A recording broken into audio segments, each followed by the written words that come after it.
First symptoms began actually when I was 4 years old. I had swollen knees and I was hospitalised for a week, and my parents didn't know what was happening at the time. It was very obviously upsetting for them. I was diagnosed with seronegative arthritis, which presents as being in between rheumatoid arthritis and psoriatic arthritis.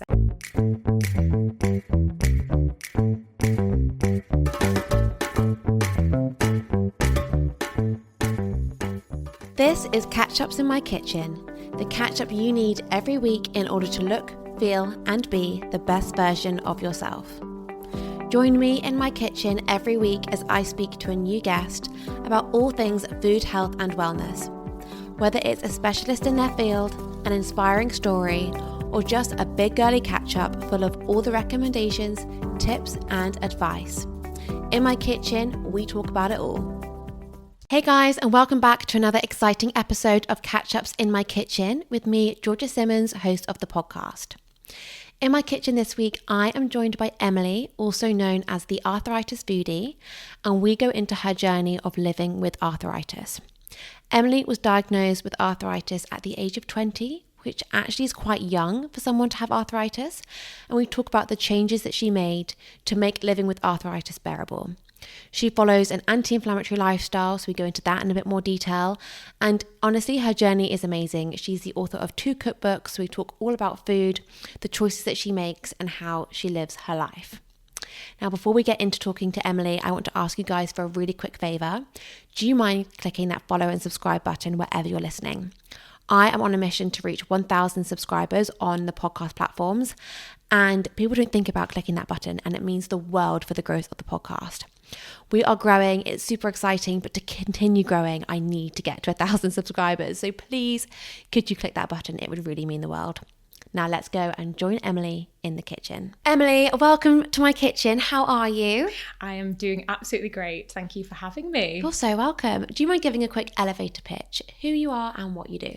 Absolutely. So my name is Emily Johnson. I'm also known as Arthritis Foodie. I'm the UK's best-selling author when it comes to arthritis, nutrition and anti-inflammatory lifestyle. I have 2 books on the market, which are bestsellers. There's Beat Arthritis Naturally and Eat Well with Arthritis, which are backed by rheumatologists. And basically my mission is to help as many people in the world with their condition to feel happier, healthier and have a better quality of life. Amazing. I mean, I can't wait to talk about all this. I definitely am on a mission at the moment to live as anti-inflammatory as possible, because I think we are just, everyone, regardless whether they have arthritis or not, we are all surrounded by so many toxins. And add arthritis onto that, it must be like really, really difficult to live in balance. But trying to be as anti-inflammatory as possible is so important. So we're going to get into that. But before we do, we have a quick fire round about all things food to kick things off. So, what is your favourite restaurant in London? Oh my goodness. The first restaurant that comes to mind, which is vegan, but I'm not vegan, is Mildred's. Oh my God, so good. So good. I know it's so basic, isn't it? But I love Mildred's. So nice. I love what they do with the food, how creative they are. Yeah. Same. I actually had the head chef on the podcast because I was Did like, you? you guys do so well. Yeah, so good. They're amazing. Have you been to Mallow? Is it Mallow? Their sister restaurant? Oh no, I haven't. No, I I need to try haven't. that. But I've heard it's really, really good. Like slightly more fine dining experience, but really, really good. Okay, Yeah. I need to try that. Okay, what is one wellness brand or product that you can't live without? It's going to have to be my matcha. Yeah, and you make it at home? I make it at home, yeah. What brand do you use? So I actually switch between a few different ones, but my go-tos are Perfect Head and OMG Matcha Tea. They're my favourites. Nice. Yeah. Okay, they're both good. What is your hangover meal? Oh, so this is an interesting one because I'm actually teetotal. Okay. coming Interesting. up to nearly a year now. Okay, we'll touch on that in a minute. But what is your tired, I've been out with my friends, I'm just tired now meal? Oh my gosh. Something that's really simple, really easy, probably like an egg and avocado sandwich, like eggs on toast, or just something really quick and simple and eggs always hit the spot. Eggs always hit the spot. Always. Okay, what was your favourite coffee shop or matcha shop? Oh my goodness. It's probably probably Black Sheep, actually. Yeah. Yeah, they do good do ones. Some really nice matches. Yeah. They do. They've really focused on it recently. It's good. Yeah. What food for you is a complete no-no? Complete no-no. Deep fried foods. Oh, I agree. Yeah. Well, I don't get the purpose. Yeah. Oh, yeah. Anytime I'm like, oh, do you know, I'm sure I'll be fine. No, always end up in a flare up. So no, it's not worth it for me anymore. I just don't even like it. I just don't like the taste of like. Yeah. No, I agree. Okay, and lastly, what's your favourite dish to cook at home? Favourite dish to cook at home? Oh my goodness. It depends what time of year it is, to be honest. Very true. Yeah. So I suppose we're coming into sort of like autumnal season. I suppose I'd have to say like a warm winter salad, like some butternut squash, some feta, some pumpkin seeds, some kale, a nice dressing. Like, yeah, that's what I'm sort of moving into now. Yeah, like some like walnuts. I love the walnut salad as well. So nice. Yeah. Okay, so my first question is, when did you get diagnosed with arthritis? What was your journey leading up to your diagnosis? Mm-hmm. So my first symptoms began actually when I was 4 years old. I had swollen knees and I was hospitalised for a week, and my parents didn't know what was happening at the time. It was very obviously upsetting for them, and I do have memories of being in the hospital, being carried to go into the bathroom and have a bath and things like that. And I was checked for juvenile idiopathic arthritis for a year afterwards. However, I was signed off and they said, okay, it was just, kind of a fluke. And it was obviously put on my medical records, but then nothing more came of it. So I sort of lived a very, normal life and didn't really think anything of it. And then I was 20 years old. I was burning the candle at both ends, not really looking after myself, and ended up with food poisoning. And that food poisoning lasted 2 weeks, really bad gut health issues, and I was very unwell. And then that led to my joints becoming swollen, and I was sleeping 16 hours a day. I was extremely fatigued. I was in so much pain. My hands were so stiff and painful. I couldn't, my thumbs were so swollen, I couldn't bend them. It was a really difficult time. And I just started my third year of university, and it was freshers week, and I was trying to, I did try and go out on a couple of the nights just to try and push myself. But oh my gosh, I was so unwell. Ended up taking 6 weeks off university, went back and lived with my mum, and she looked after me. And yeah, it was a really difficult time, and it actually took about 18 months, 2 years to finally get a diagnosis. So I was diagnosed with chronic fatigue syndrome, with fibromyalgia, with reactive arthritis, and reactive arthritis supposedly only lasts a year. So I was like, oh, it's fine, it'll just last a year and I'll be good. But no. And then it lasted, and I got ultrasounds done on my hands, and they could see that there was severe fluid in my fingers, thumbs, hands. And I was diagnosed with seronegative arthritis, which presents as being in between rheumatoid arthritis and psoriatic arthritis. So, yeah. What are the differences between those two arthritis? Because I actually only know arthritis as arthritis. I didn't realize there was two. Yeah, well, there's actually more than two. There's over 100 different types of arthritis. Wow. Yeah, there's so many different types. And a lot of them are autoimmune based conditions as well. So a lot of it is to do with your immune system, and your immune system essentially attacking itself. So your immune system goes into overdrive. So what triggered mine was that food poisoning, and my body was trying to get rid of the food poisoning. And then even after the symptoms of the food poisoning were gone, my body was still in that overdrive, essentially attacking my good cells as well.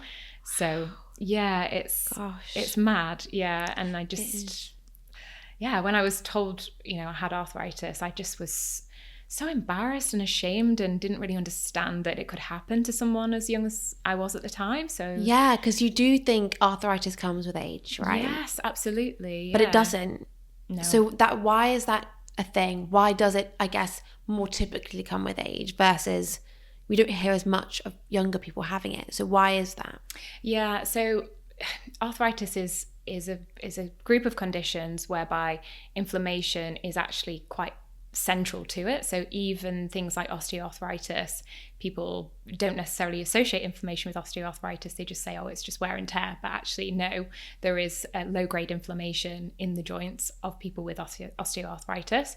And then you also have the autoimmunity type-based arthritis, like like rheumatoid arthritis, which are heavily connected to your immune system, and 70 to 80% of your gut is in the immune system. So the way that I describe it is your genetics hold the bullets, and then your environment pulls the trigger.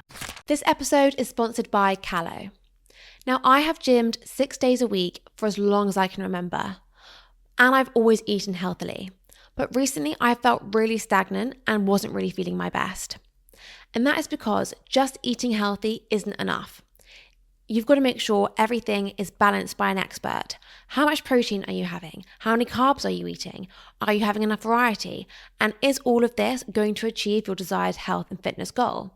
Now, obviously, you can spend the time working this out, but I don't have time for that. And to be honest, you probably don't either. And that is why I have loved using Callow, because I can put in my desired goal and Callow's experts can fine-tune my diet in order to reach that goal. I now feel like I'm finally getting somewhere. I can continue to gym 6 days a week and eat really healthy, delicious and balanced diet, but I know that I am now achieving my goals. If this sounds like something that you want to do, if you're also feeling a bit stagnant and also feeling like you're not quite getting there with your both health and fitness, then this is your sign to give Callow a try today. They have kindly given us a 25% off code with CatchUps25. So you can now get 25% off your first order. This is your sign to give Callow a try today.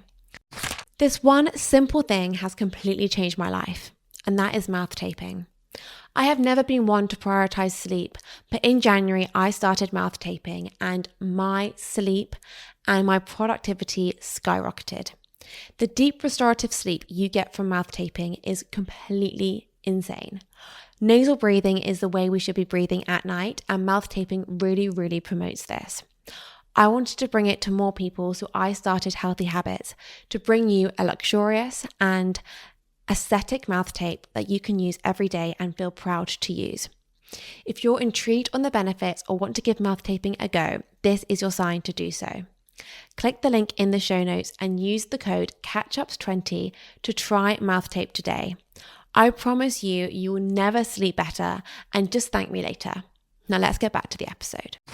So you can have a genetic susceptibility to having arthritis, and then something in your environment can trigger it. So for me, it was, the food poisoning, lack of sleep, not taking care of myself, and also had the genetic susceptibility to getting it, having had that episode when I was 4 years old, which I discovered at age 20. My mum and the rheumatologist, were looking through our medical notes like, oh, you actually had this happen at 4. So it was kind of something that could have happened to me at any point, but it happened when I was 20. So okay, yeah. So after you then got diagnosed, how did you then change your lifestyle? So I didn't initially. Okay. Initially, I just wanted to run away and hide from the whole thing and deny that it was happening at all. So younger me, actually, if she knew what I was up to now, she'd be like, what the heck is going on? You're telling everyone you have arthritis. I just didn't want anyone to know, really. I just wanted to carry on. And I relied, obviously, just purely on the medication, and my rheumatologist, and kind of was like, no, that'll sort it out. It'll be fine. And the thing is, when you have a condition like this, and because the NHS is so strained, God love it, but, I only saw my rheumatologist once a year, once every 18 months, sometimes only once every 2 years. And that's not a lot of time, really, when you live with a chronic health condition. You're living with it every day, but you only see the rheumatologist once a year. So for me, I got myself into quite a difficult space with my arthritis. It had gotten really bad after about a flu in Christmas 2017. I was off work for about 2 weeks, just really unwell, and my joints were swollen in my ankles, and then it moved to my elbows, and I was just in such a bad place. And I had a steroid injection, had increased my medications, did all the right things with the rheumatologist, but then none of it was working. So I just hit absolute rock bottom, and I was away on holiday with one of my best friends, and I woke up one morning and I couldn't stretch my arm because my elbow had swollen so much, and I was like, I actually just can't do this anymore. So my colleagues at the time were super healthy, and we had an office near Delicious Yella's place in Mayfair, so they were like, come and try some matcha. Oh and you know, why don't you sort your diet out? And they were really like sort of showing me a different way of looking at my condition. And I thought, you know what, there's actually nothing to lose by just trying this. And I thought, right, I'm just going to completely overhaul my diet, overhaul my lifestyle.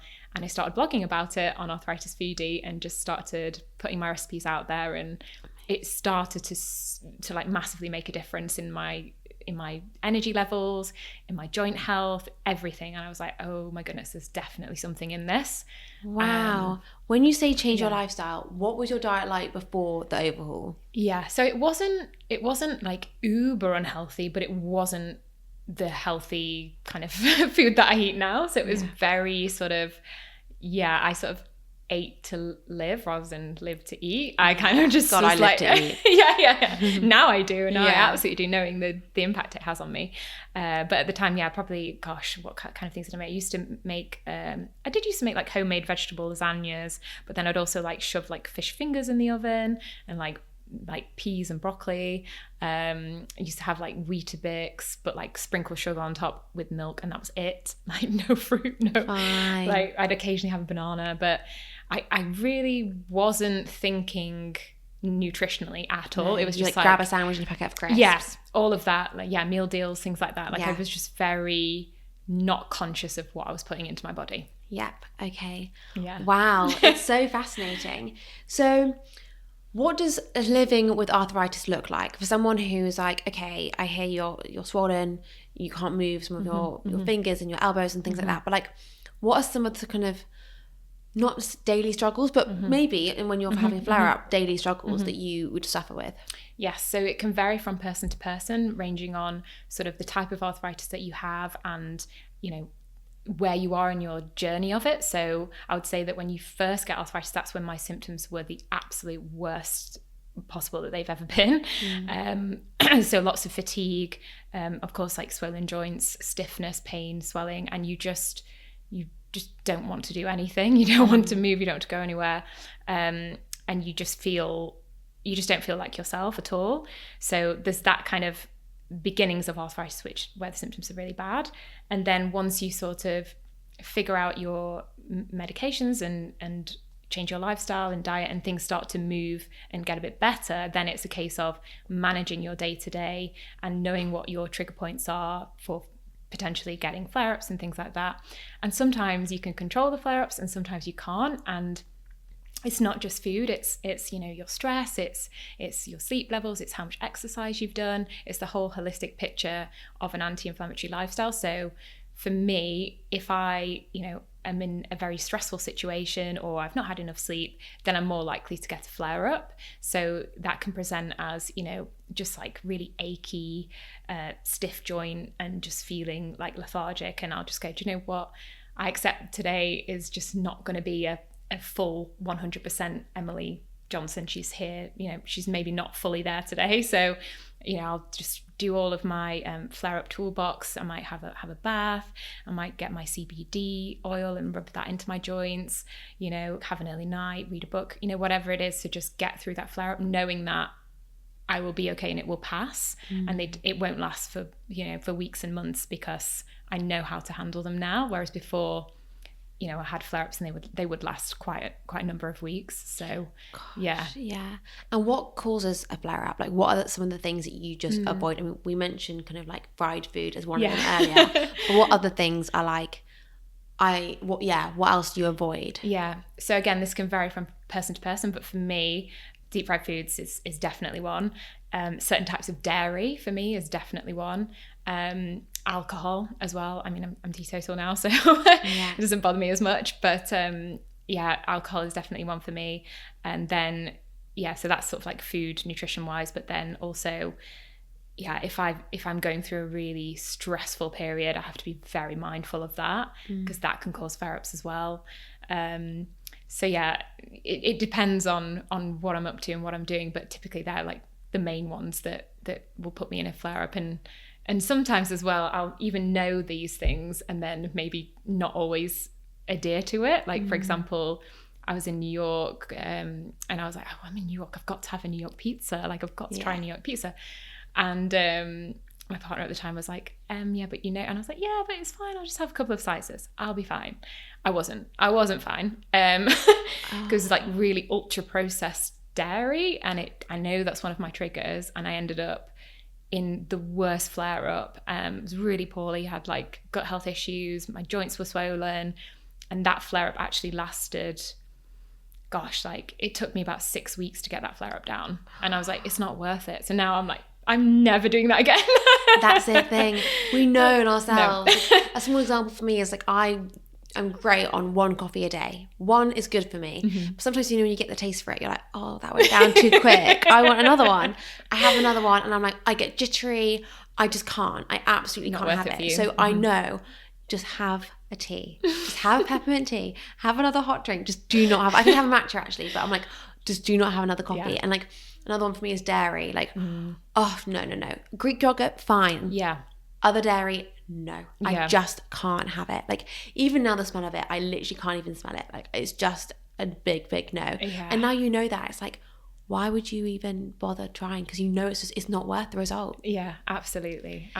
So your decision to going teetotal, let's talk about that. So I'm guessing the reason was kind of for arthritis, but was that the main reason? And how was the journey stopping drinking? Yes.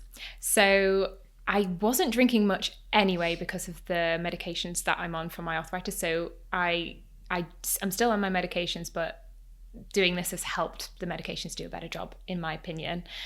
So because of the medications I'm on, I actually had a certain quota a week anyway that I was limited to in terms of how much alcohol I could actually have. Wait, what was that quota? Oh gosh, like 1 or 2 glasses of wine a week, like not a lot. Fine. Yeah. So because of that, I wasn't really drinking much anyway. I was probably only socially drinking, a couple of times a month, maybe even less. So I already had transitioned into like not really drinking much. And what actually triggered it was I had a really bad tooth infection and had wisdom tooth surgery, and it really went wrong. It was not pleasant, had lots of complications, and the dentist said, look, you really should just avoid alcohol, like even alcohol in mouthwash while your mouth is healing. So for 3 months I was told to not have alcohol, so I didn't. And then after those 3 months I was like, I don't actually miss it. I don't actually have an inclination to have it again. So I thought, it was kind of like a, can I do this? I was like, I wonder if can I actually do this? Can I try and be teetotal like completely? So I thought, I'm just going to go for it. And I just haven't looked back really. Wow. So yeah. I guess if you were only having like 2 glasses of wine a week, it's not a huge, it's not a big change. No. But like, that's amazing. And you notice a massive difference in terms of like the way you feel in yourself. Oh yeah, absolutely. And the thing is, I can still go out and enjoy, time with my friends and family and have like mocktails if I want. But my go-to is a ginger ale. Same. So good. Have you tried Bativo? No. What's right, Bativo? I'll get you on that. It's honestly amazing. It's like a natural. It's a natural. Spirit's the wrong word. I don't know what they call it. Like herbal concoction. Ooh. And it's just amazing. You can have it with like tonic or soda, grapefruit, some rosemary. It is incredible. I've actually got some here, but I bring it to like anyone's house who I know is like, if they're pregnant or like they're not drinking or like regardless, I just bring it because like sometimes you want another option. Yeah, absolutely. And it's like, you can sit on the bar and it's like you can make something out of it, and it's also like really good for you. Yeah. And mother root. Have you heard of mother root? Yes, I have. Yeah, my gosh, they're great. Yeah, similar. Yeah, very good. So let's talk about your diet and things that you include. You've obviously written 2 books. So what are like the pillars for your diet? And are you vegan or are you just plant heavy? So I'm plant heavy, not vegan, plant heavy, and all of my recipes are based in the Mediterranean diet.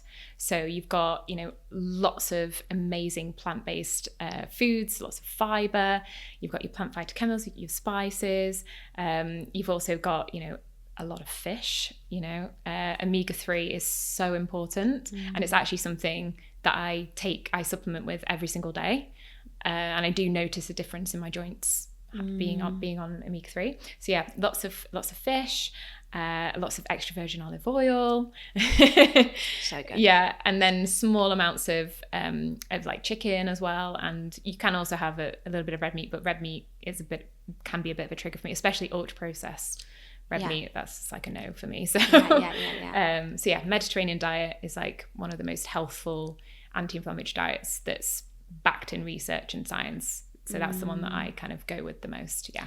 And what kind of things are you adding in? Like, are you massive on superfoods? Are you massive on like turmeric is another one that's hugely anti-inflammatory. Obviously you drink matcha. Like, what are if we look in your fridge and we look at your diet, like what are we going to be seeing there? Yeah. Okay. So I definitely would recommend probiotics for your gut health. And the studies and the kind of work around it is still in its infancy, but I honestly myself can feel the difference taking probiotics. So I definitely recommend that being something you do if you can.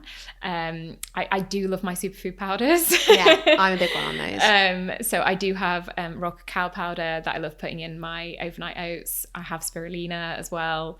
Obviously my matcha, I can't live without my matcha. I have so many different ones, and I'll kind of like change it up once one runs out. I might try a different one. And I think that's really good. I think actually everything, whether it's your hair, your skin, your working out and your diet, change is so good. I like my health principle is like, to be the healthiest version of yourself, you've got to be open to change. I think if you literally copy and paste your food shop every week, no. If you do the same workouts every single day, no. Even hair, like I will never buy the same shampoo and conditioner after I've used it. Like I will try a different one. Yeah, because I'm just like, every change is so good. And I think, like you say, like you can't have your food cupboard stocked with everything. I mean, it's too much and it's too expensive. You can't always have like pumpkin, flax, sesame seeds, like sunflower seeds, like all of them. Like sometimes you have like a cacao moment, or like a spirulina, or like wheatgrass, or like I've had maca. Like I love them. I love maca. That's great. Yeah, love them all. Nutritional yeast, like I love them all. I obviously try and have them all, but like you've got to bring in the changes, and I think that is what keeps your body at its healthiest. Absolutely. I'm really sad that I don't like turmeric, or like turmeric doesn't like me, because like I made like a delicious cauliflower curry the other week. So nice, turmeric, all the spices, lovely. And I was like, I am in agony. And I'm like, what is going on? And I know it's turmeric, because I had a golden latte, turmeric based, and I was in so much pain. Oh my goodness, it's obviously something your body is not happy to have. But I know it's a key ingredient. Like my grandma, she would always take turmeric supplements, and if she forgot, she would be aching. But the turmeric supplements were fine. And every time I spoke to her, and I'd be like, are you on your turmeric? She'd be like, oh, I've forgotten today. And I'm like, get it down you. Get it down you. She's like, oh yeah, I keep forgetting. And like, it's so good. Yeah, turmeric's so amazing. Good. Yeah, I do have that as well. Yeah, no, it's fantastic. So good. Yeah. So what other kind of wellness practices do you do to help? Are you into red light? Are you into like, do you have to get outside, work out? Like what's your other wellness practices? So something that I really want to speak about that's been a massive game changer for me is meditation.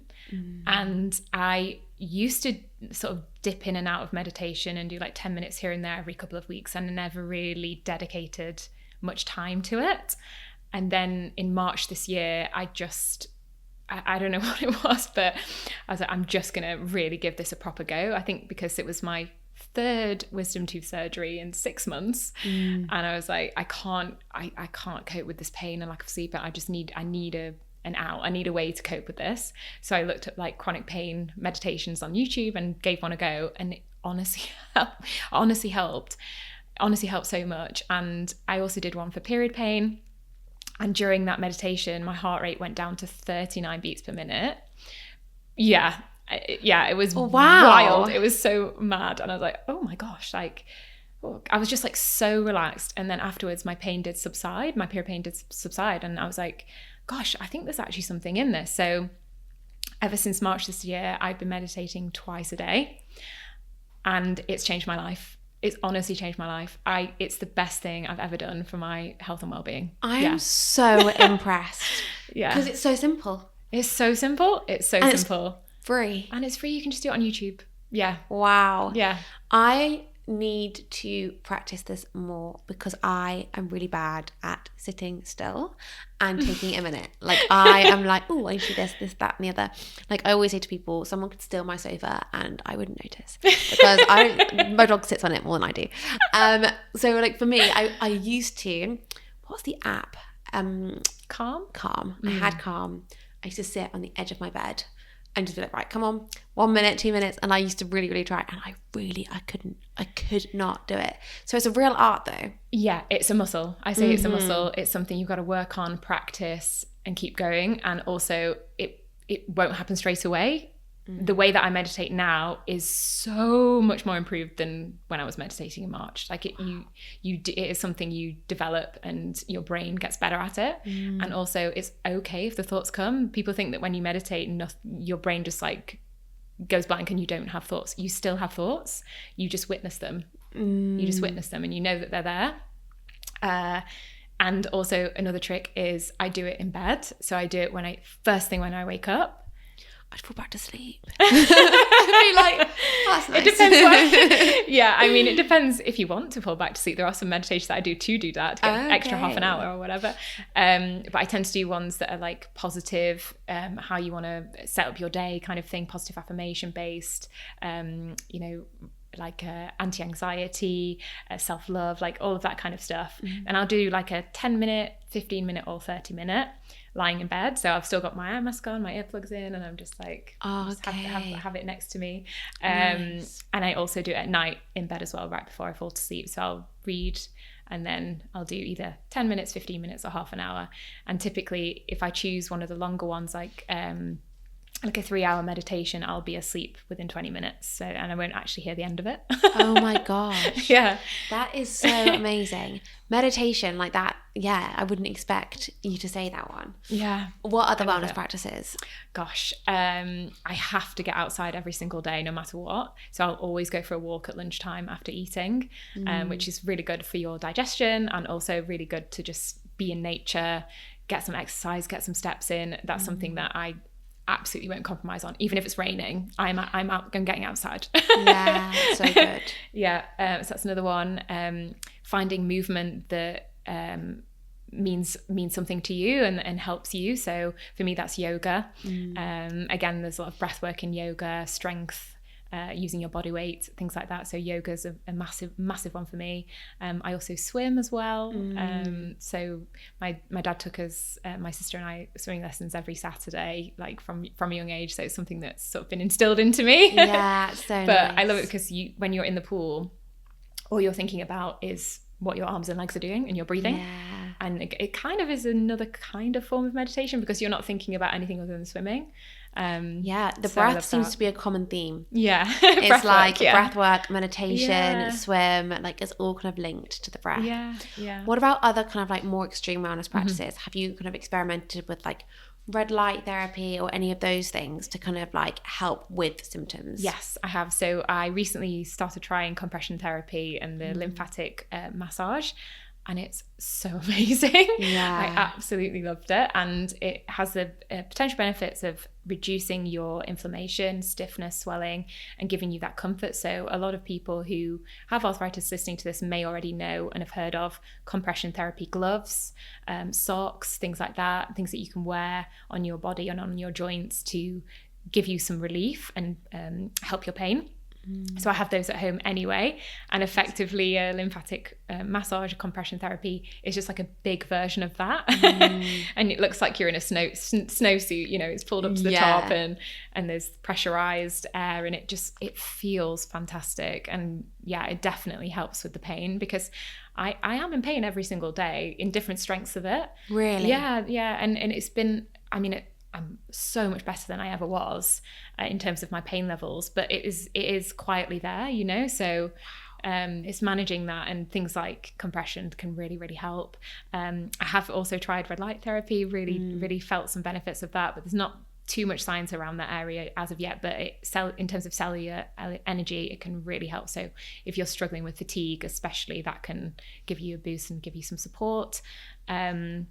I have tried cryotherapy, which I really enjoyed, but I think it's one of those things you perhaps need to do it regularly to really kind of feel that difference. But because you're only in there for, like, is it 3 minutes? Yeah. It feels longer, but... Oh, it does. Yeah. You're like, get me out of this tent. I made them put some meditation music on while I did mine. Because I was like, there's no other way I can focus otherwise. Oh, I had Sabrina Carpenter on. Yeah, that's a good one. Slightly different to meditation therapy, but it did the trick. Whatever works.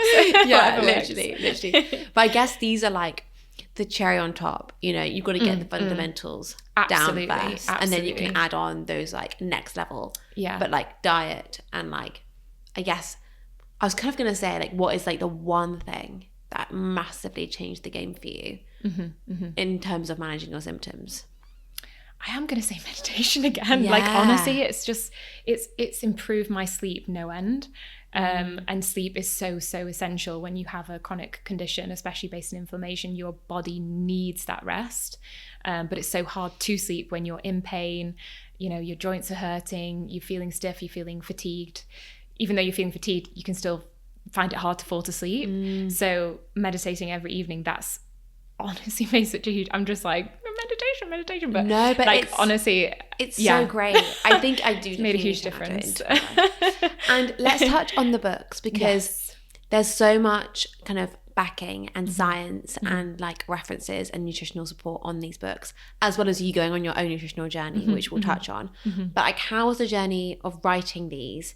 And because you can write, everyone can come up with a recipe, but to have it kind of like nutritionally approved and with all the references you got in the back of those books are super impressive. So how was that journey in creating those recipes to be so, like, I guess, scientific? How was that? So it was honestly one of the biggest joys of my life, writing my books, especially my first one, because ever since being a child, I had the dream of being an author. And actually, like, wrote on my personal statement when I was 17, I want to be an author. Like, that was like actually on my personal statement, which is just mad. How amazing. Yeah, absolutely mad. Yeah. Like, I do truly believe that like everyone has a path, and like we don't know it, but like you probably wrote that not knowing what you're going to write. Absolutely. I mean, in my head, I was like, oh, I'm going to write like romance fiction and like, all this like stuff that I was reading at the time. I would have had no idea. If someone said to me, you've written a book on arthritis, I'd be like, sorry, you've got the wrong person. Yeah. So crazy. Yeah, huge passion project. And so I'm studying to become a registered nutritionist, but whilst that's sort of like ongoing, I wanted to make sure that my books were scientifically backed and that they had, robust information, and that I wasn't kind of, saying things that were damaging or incorrect. And I would never, say to people to come off their medications or that you can cure arthritis. This is all about managing your day-to-day and having a better quality of life. So every single chapter has an expert on board, whether it be a physiotherapist, a doctor, a nutritionist, a rheumatologist. There's even a chiropractor in there as well. I've been very, very thorough in every single thing that I've written, and both books are signed off by rheumatologists as well. Amazing. So yeah, and my second book has got a fantastic NHS chronic pain consultant called Dr. Deepak Ravindran. He's in there as well. He's brilliant. So I'm just so passionate about doing this properly and helping people, not just with arthritis, actually, a lot of the work that I do would help anyone struggling with chronic inflammation and wanting to lower that inflammatory load. So yeah, you can look in the back of the book. I mean, yeah, it's just packed full of references. It's so good. We've spoken a bit about like an anti-inflammatory lifestyle. And I think that is a phrase that is thrown around a lot at the moment. I mean, I definitely live by that, and I have done some weird and wonderful things to live by this. What does it mean for you? What does living by an anti-inflammatory lifestyle mean? So for me, it's ensuring that I'm always thinking about my health in every decision that I make. And that may sound to some people like, oh gosh, like I don't have to think about myself in that way. And kind of people don't prioritize that self-care. But actually, if you're able to prioritize that self-care and to take care of yourself and look after yourself with all these anti-inflammatory components, you end up becoming a better version of yourself, not just for yourself, but for your friends, for your family, for everyone around you. So, it's not just benefiting you, it's benefiting your world. So that's, every decision I make is always kind of thinking about a future Emily, you know? Can you give us an example of like one decision where you would have, now you pick A, where as before you'd pick that B. New York pizza, I'm telling you. There you go. There it is. Yeah. I will not be doing that decision again. Yeah, that is so true. That is so true. You learn your lessons. Yeah, you do. And I'd love to know, like, what's one piece of advice that you wish you were told earlier? I think I wish I'd have known that there's always something you can do. So I think when you are diagnosed with a long-term health condition, typically, I mean, I don't know what it's like now, but when I was first diagnosed, I was handed a leaflet and kind of off you go. And here's some medication, off you go. And that's really terrifying because, you know, you're not going to see that doctor for another 12 months and you're left with a leaflet and, okay, here's some medication and that's it. And I kind of gave the power to that. And now it's about having that power for myself. And that's what I say to people. I wish people had known that they have the power within themselves to make a difference to their lives and to their health. That is something I really want people to take away from this. That's so true. I think often we like surrender to like the bigger picture and like things that we think are outside of our control, but anything going on in our bodies to an extent are in our own control. Yeah. To an extent. Some things are overpowering. Some things you know you can't control, and your genetics also have a play, your environment also has a play. And you know, if you're going through grief, or you know, you're moving house, or you know, things that largely are pretty much out of your control completely, that can cause stress and cause a flare-up. So be kind to yourself in those moments, because of course not everything in life you can control. So but in the things that you can do and do for yourself each day, then it gives you that autonomy and that kind of feeling of like, do you know what, I can take care of myself. No, it's so good, so good. So I like to finish up with one final question, which is, can you share what's in your handbag? Yes, we can. I love this question. So I'm going to pull out the essentials. The On-Bar oat milk matcha perfect head edition. The best, the essential. We need a little pick me up in our handbags at all times. Yeah, absolutely. Love that. What else have I got? Got my Ray-Bans. Nice. It is sunny, thank goodness. It is actually sunny today, so love that. Handy. I've also got some Healthy Habits melting. Amazing. She's got it now. Perfect night's sleep always. Can't wait to use that. I'm excited to hear your thoughts on that. Yeah. It's good. It's good. Looking forward to that. What else? I mean, some hand sanitizer. Always. Cannot go anywhere without this. Neither. I think I've got about 25 hand sanitizers. Yeah. One in every handbag, right? Yes. Yeah. It's a bit much. Yeah.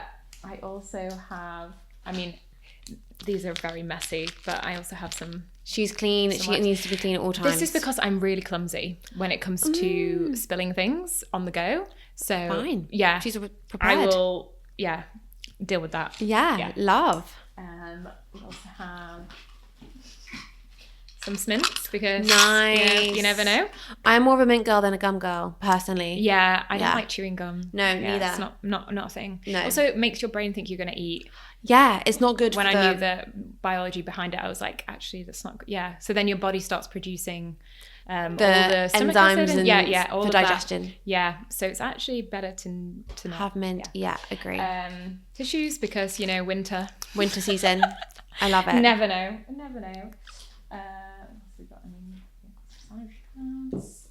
my pen. Amazing. And a little notepad, because you never know when you're going to need that.